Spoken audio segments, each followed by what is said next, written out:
Okay, let's take a look at Mr. Bullwinkle here. And this is going to be our next painting. Now what I'm going to do first is just to show you where it came from. Just like the previous drawings, I drew it out on layout paper. But I just went ahead and drew this out. In other words, I didn't do it digitally. I'm not sure if digital is saving me much time. The reason why is because I'm so used to drawing out on layout paper first. If I draw it out on the monitor and then print it out on the paper and then tape the paper together, different things of the steps I have to go through there, I'm not sure if that's saving me any time. Probably not, but in more elaborate drawings it will be easier, only because I can erase easier and do more meticulous drawings digitally. So what I'll probably do is, depending on the complexity of the drawing, I may do it digital and I may do it just on regular layout paper, and that's it. Now this one was on regular layout paper. Now if we look at the photograph up there, you'll see that I photographed this in Sandy Stream Pond in Baxter State Park, Maine. Now my point is, this was with a small telephoto, about 300 f2.8 with a 1.4x converter. What's my point? Well, my point is, it was a good ways out into the water, even though it looks fairly close, meaning that the angle of perspective is pretty low. So in other words, I'm really alongside the water looking right at the moose. So my point is, even though I drew this out and I could put it anywhere I want on my paper, I still want to keep it fairly high, just like the original photograph, only because it has a specific perspective to it. If I start bringing it down here, it'll look like it's leaning over, only because you're looking down on it, but it's still a set perspective that you're looking more out at it. So I would want to keep it right where it pretty much is in the photograph, just to keep the perspective the same. So with that in mind, what we are going to do next, just so I could go ahead and splash around and do different things with my waves and any other kind of colors I'm going to use, I'm going to go ahead and put in my mask fluid on the white areas of the splash, so I could just paint right over them and not worry about them, and I'll leave them the white of the paper. Now obviously if I use colors darker even than the moose itself or the antlers or anything along those lines, I may want to mask off more, but in this case I'm not going to make the background too dark. I'll keep it fairly light with just real splotchy colors, a watercolory look, only because I want a dark object, the moose, up against the light background, and that would grab your attention. If I start making the moose too close to the colors of the background, then you'll see the white of the splash more than you'll see the moose. And what I need is a little bit of dark colors to show off the white of the splash, but then not too dark so the moose gets lost in the background. Okay? All right, we're gonna go ahead and put in our masking fluid and we'll get started. Okay, again, I'm just using the brush cleaner and preservative from the old masters. It's something I will put on the brush first, and I still prefer using a brush more than anything. I'll just get some soap on it, and once I do that, the masking fluid won't stick to the brush. It'll just rinse right out and keep my brush completely intact. If I do put some masking fluid on for a while, then I will rinse it out and put more soap on it. But in this particular case, there's not too much to be done. Here's the masking fluid I just have in a jar. I'm also going to start out flat, so when I splash the paper, put some color down, it's just going to bleed out roughly flat. It's at a very subtle angle, not much to make much of a difference. So we're going to go ahead, and this masking fluid, I actually put a little bit of cadmium orange in it just so I could see it, and I could mask off a lot of this white only because I could always add in color later. This particular fluid's starting to set up a little bit in the jar, but it's still okay for now. I may do a little bit of the waves too. I found the hard way through experience that if you leave this on a paper for a while, it may be hard to get off. Certain brands anyway.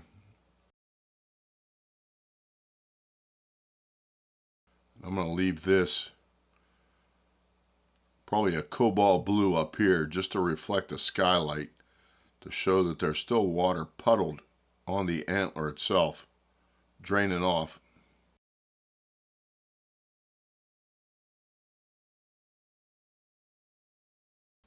And I don't care if it's splashy because, well, that's what it's supposed to be, splashy. I'm just going to go in and touch up here and there. This doesn't have to be completely covered.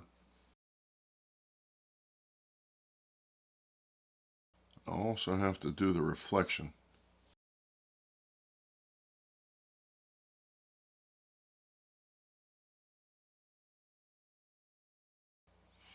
I could have put these in with opaque white later, but we'll try the Frisket.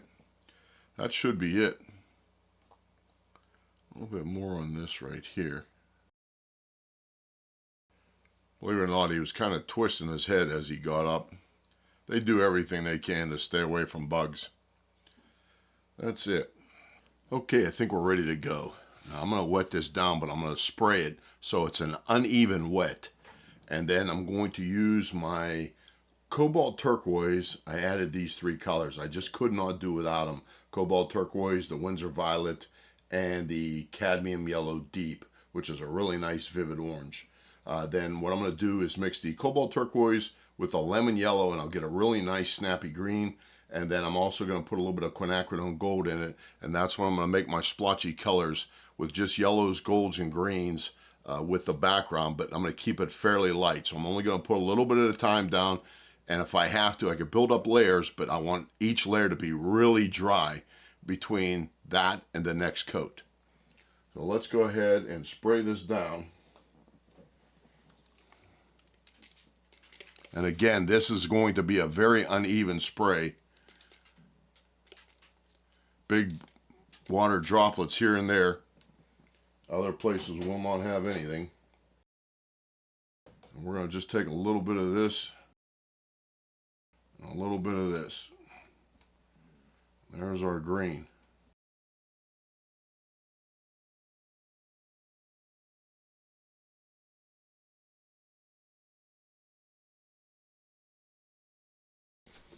This will lighten up, and then also this doesn't have to be the one and only coat. What I like to do is just give a hint of some kind of foliage back there if I want to hit the finer mist. I'll diffuse the texture. And remember, everything that's dark orange here will be white.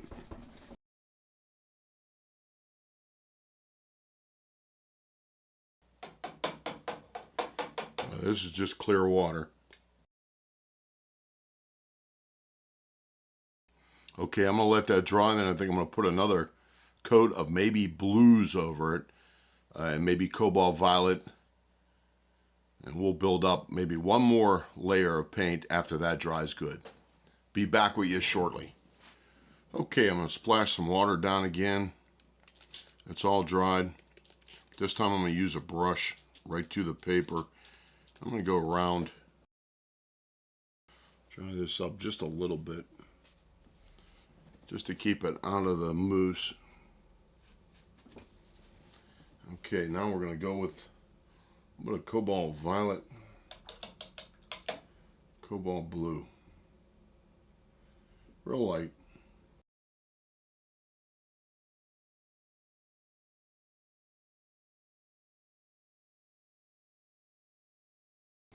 I'm just looking for different shapes, different contours, just to give some kind of a texture or some kind of a meaning to the background, but not necessarily going to overpower my mousse.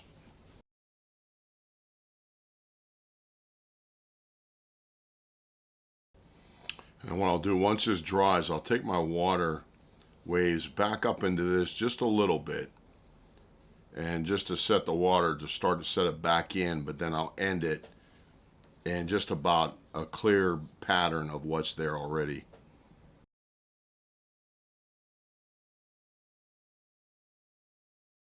Being that I dried the mousse, I should be able to puddle the water right up to it. And it is working. I'm going to take a little bit of color down into where my white's going to be. That'll be the most important. And I want to be able to just have patterns behind the water unobstructed, so I could take the misket off and I'll have a nice interesting pattern in the background, but it will be a nice splashy water in the foreground. Okay, I think that's it. I don't want to play too much. I'll leave that dry and we might be done with that, and then we're going to go ahead and start making our mousse and our water reflections. We'll leave that dry good. Okay, let's take a look and see what we got. Everything's pretty nice and dry now. And then what I want to do though is use those same colors and start a preliminary wash for the water. Now I went back to about a 40-degree tilt, so these will run down a little bit, and if they do and create some drips, I'm just going to leave them. I'll treat the water a little bit different than the background, but then I'll take my water waves back up in here and just let them fade into what's already here, and then just have the water go off into nothing instead of defining any kind of shoreline or anything like that. Now, one thing I want to point out that's very important, if we look at our picture, the mousse reflection is fairly sharp, but once you start getting up into the antlers and where the antlers are reflecting, that's already starting to get soft. And then from there to the very bottom of the photograph gets very soft. Now, I would not want my painting to do that. I will put some soft waves in as they get closer, but I'm going to keep fairly sharp waves in back and forth, but they're going to be very subtle in value change after I put down this preliminary wash of just yellows and greens. This, again, I could build up in layers because this way it'll give complexity to my waves and just more or less give that wavy look of the water as it comes closer. And then hopefully it will push back my mousse into the painting. And then as far as the frisket goes, I'm going to leave it on till the very end because I'll even paint my mousse in, and that way I could paint all the browns and the grays and even a tinge of blue here and there where it's wet. And once I finish that all done, then after that's completely dry, then I'll take off the misket and we'll be pretty well done by then. Just some touches here and there with the water, define some shapes within the water, and the splashy areas, and then that would be it. Let's go ahead and put our washes in for the water itself. Okay, let's go ahead and start our water. I don't want the same kind of texture up here, down here. So what I'm going to do is start my horizontal linear patterns. And what I'll do is while the paper is wet for the first coat, I'll put in some soft waves down here and let them bleed out a little bit, just so they're waves closer, but I'll tone them down with soft edges. This way my reflection of the mousse itself will have the real strong edges, and that's where hopefully the more focused attention will go. Okay, we're going to use a big 16 brush. This is the Fumi, I think it is, and that's how I think you pronounce it. That's what I've been pronouncing. But what I'm going to do is start with my greens again. If I want to snap up the green a little bit more, make it a little bit deeper, I'll put in some Windsor green. That'll definitely take it down a few. But what I'll do first is just give it some uneven water. And then if I get some hard, sharp edges here and there, that's okay, because this will be pretty subtle mix. Okay, we're going to start there. And then I'll go with the gold again too. Again, remember, this is just the real light coats. And this is on an angle, so it will start to gob on me. I just put straight water into it, but then I'll leave these streaks here. I'm going to take a little bit of gold into it. And then this is going to get the sharp hard edges over it. I'm going to take a little wee bit of gold back in here just to start my horizontal lines back there. Okay. I'm going to put a little bit of burnt sienna in where the moose is. Let that bleed out. I have to be careful here. As long as it's still wet, they'll bleed. Once it starts to dry, I'll end up with a sharp edge like right there. So I have to be careful. Let that bleed out. I'm going to tone this down just a little bit. I'll leave some sharp edged ones here and there. Okay, we'll let that dry. Okay, I'm using a smaller Fumi, but this is only a number 2, but it's a rather long 2, so we'll go with it. And I'm going to start painting in the moose itself just to start blocking in. Then I'll use those same colors for the reflection and add some complexity to the water, and then we'll be able to take off the frisket. Okay, we're going to go with the gold, the burnt sienna for the lighter areas of the fur. Using the quinacridone gold also for the highlighted areas of the antlers. The colors I'm putting down now will actually be the lightest colors of the moose. Working back and forth, I had to go back to my original layout just to see the difference of where the eye and ear meet. I'm starting to lose the original drawing now that it's getting as dark as it is, and that's where it gets a little bit tricky. I could start following the wrong shape or line and may have to try and lift out a little bit of paint or possibly retouch it later. Now just going back in and further blocking in the face and body. I'm just getting some of the shapes in where I want. I could go back in and pull out some highlights later, but I want to try to define as much of the face as I can while I'm working on it. Now just finishing up, let's move on to the next. Okay, we could go back to the moose. I'm going to clean up the nose a little bit. The bridge of the nose is the snout itself is a little bit too wide. I went ahead and colored that white in, and I should have left it that was behind the background. And what I'm going to do right now is just go ahead and put in some waves, subtle waves outside, and then start the reflection. But I will use a big flat for that. I could pretty much use the same colors, but just a little bit darker, and being that it'll be another layer of the same colors, they'll still go darker. But I'll darken them up just a little bit with some Windsor green. That'll be real dark real quick. They're the same.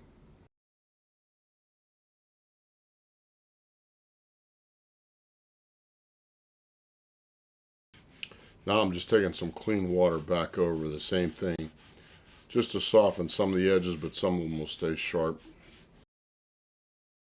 Just so the waves don't look too mechanical, so to speak.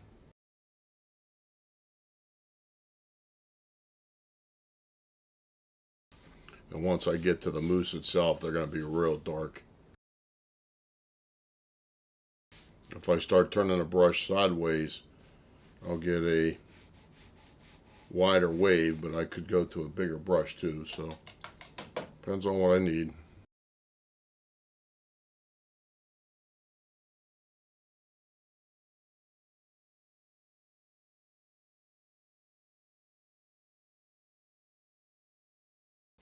We go to the mop now.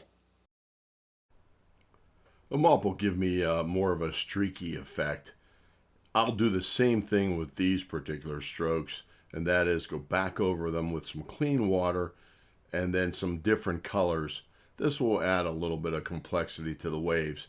But keep in mind, I'm very careful to put the darker colors on the top side of the wave because that is the part that's reflecting the background colors. So if it's a very darker background, then I'd want the darker part of the reflection on the back side of the wave. That would make it look more authentic.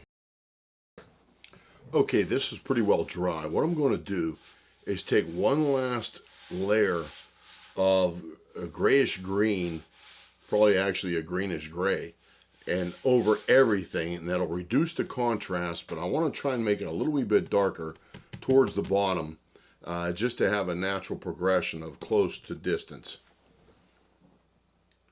I'll use the big mop for that again. I'm going to use this paint right here, but I'm going to tone it way down with water.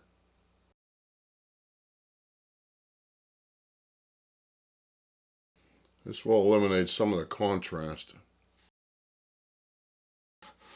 Make the water look a little bit more muddy.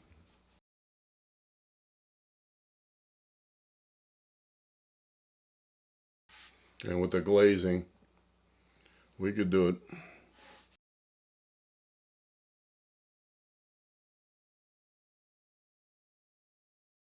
Okay, now I'm going to mix a little wee bit darker and put a couple of waves here and there. That might be it.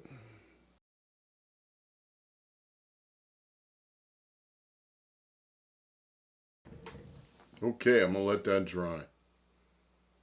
And we'll take off our Frisket and see what we got.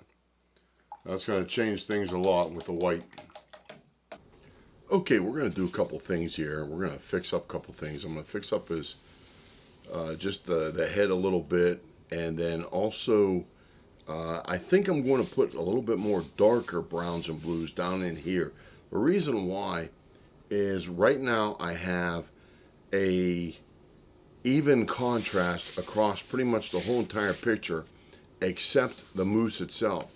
Now the moose jumps out at you pretty good up against the lighter background, which is what I was looking for, but at the same time I may need some darker colors down in here just to pull you away from the moose. In other words, it's pretty much would be considered a secondary subject, that if you have just one dark dot in the middle of a big wide space, then that's where your attention will go. But then to a certain extent, it may just stay there. And you need some other different hard contrasty areas here and there to pull you away. Now I could add a little bit more in here, but I don't know if that would be too much. There might be enough texture up here to keep you interested, so to speak. But then if I put some real deep colors down in here of just the water reflections, then that might pull you down. But then also, this is an interesting compositional element that I talk about in my book, and that is where something is looking. In other words, if you walked into a room and you seen 12 people look up, what would you probably do?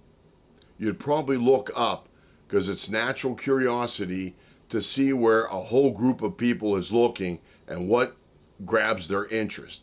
So for that reason, this guy here is looking down this way. So maybe if I put a little bit of dark down in here, that might be considered a secondary subject, and it will indirectly be looking that same direction. Now again, composition is extremely subjective to the point where everybody sees things differently, and it all mostly depends on one's personal experience of what they see. But we're going to try and clean this guy up a little bit and just see and make some changes, and we'll see how they come out. And then once that's done, we'll be ready to take off our Frisket. Let's go ahead and make these changes. With a wet brush, I'm trying to lift off some of the color just to make the shapes of the eyebrow a little bit of a different position. what I did was made the ear and the forehead itself dark, and I lost my original drawing, losing the original position of the right eye of the moose. This can make all the difference in the world with the placement, because they're really not the eyes themselves. They're just a rendering of the shadowed eyebrows, and that's it. Now keep in mind also, the paper I'm working with is 11 by 15, which is a little bit more squarish compared to the 2:3 aspect ratio of the photograph itself. Let's take a look. Okay, everything's dry. I'm going to leave those darker colors the way they are. There's some hard edges down here that I'm going to leave them there, because that is what I would want to be the attention getter, as far as the hard edges, to pull you away from the moose just to another area of the painting. And going diagonally is usually safe, from one corner to another corner of the rule of thirds. And now what we're going to do is we're going to just go ahead. I'm going to use just a regular rubber cement pickup, and we're going to go ahead and take off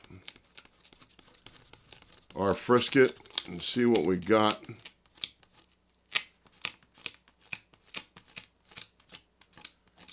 And then we'll go back in and paint this up a little bit.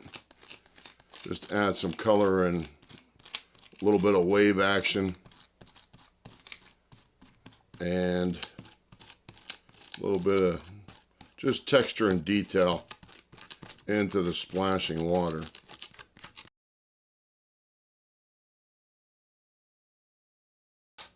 Okay, that's it. Now we'll go back in and just put in some waves and ripples here and there. We'll enlarge our photograph, give us something to work with. Put in some different colors here. Here we could just give it maybe a glaze of blue where the water's starting to pour over, but the majority of the antler's still there. That's okay. I could go back in and put it in. And I'll also put in some pure white highlights all over the face here and there where the water's sparkling. And that might be it. Just going back into the larger white areas I left myself, I knew that I was going to go back in and match the colors of the background, whether they be the colors of the cobalt violet and yellows and greens behind the moose, or the deep browns and blacks, sepia colors of the moose itself. What I wanted to do first was draw in where I'm going to darken it, and then after that dries, I'll go back in and add several more layers, building up my dark areas that would be considered the shapes behind the water itself. Breaking up the reflections a little bit just to go back in and break up my solid white shapes. Now I'm just adjusting a little bit of wave action. What would happen is the moose would go underwater, and when it would raise its head to eat the vegetation, it would create a large pile of waves that would be floating away from it. And this is what I'm trying to reproduce. Now everything is really loose in itself, so this is just renderings of different things that are going on. Going back in and touching up some of the pure whites of the eyebrows or the ears of more water dripping off the edges, that this is just when the moose raised its head. Let's go ahead and take a look at our final thoughts. Okay, let's take a look and see what we have. Went ahead and finished up the splash, the moose, everything. When I put the darker waves down in here, again, that was just an attention getter.